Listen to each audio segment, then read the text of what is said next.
Hello everyone, Dr. Leo Kormanik with Running Rehab. So basically going to go over some more hip stretches. These are called the Bretzels. So technically there's like a Brettzle 1 and 2. The first one I like from a running standpoint because it generally unlocks a lot of key areas that we're trying to do with running. So good thoracic rotation is important, good sufficient rotation. So it basically helps with keep the arm carriage very shallow, very controlled. People that have to have aggressive arm rotation have terrible thoracic rotation. So if you see somebody running and they're churning like this, that's not good. It should be completely relaxed with distance running. So a lot of times their mid-back is too stiff. This also works on external rotation or stretching the hip in terms of the backside of the hip and bringing it up a little bit in the flexion and internal rotation, but also stretching the hip flexors. So the first one is this.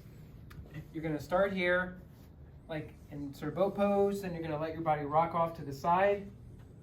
Bottom leg, you're gonna bend. Do not grab the foot. You will destabilize the ankle. Grab the shin above the foot, okay? So make sure you have this first. Then fall to the side, grab your knee, pin it down, either like this or like this, and then just let gravity win. So basically, let gravity take you down and create better mid-back rotation while you're stretching the top hip and the bottom hip, okay? So now you can see why it's kind of a play on words with Brettzle or with pretzels, because we're sort of obviously all wrapped up like this. You may feel this stretch anywhere. For instance, I feel this stretch a lot right here, hip flexor, and if I go in the opposite direction, I feel it in completely different spots. Now I feel it a ton in the mid-back and more here. So it's not right or wrong either way. You just really need to get into this stretch and hold it for up to 2 minutes, okay? And just really sink into it and let gravity win. Again, these are stretches you're gonna wanna do after you run or later in the day after the workout.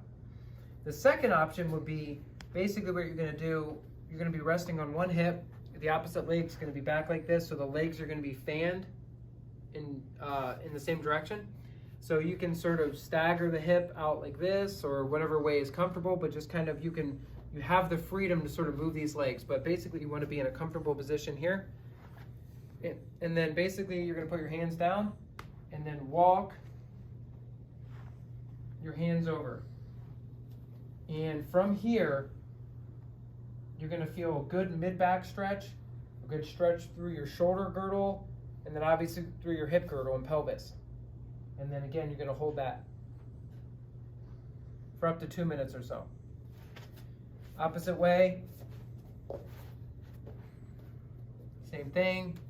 Get the hips set in a good position and rotate. So I can move a lot more in this direction.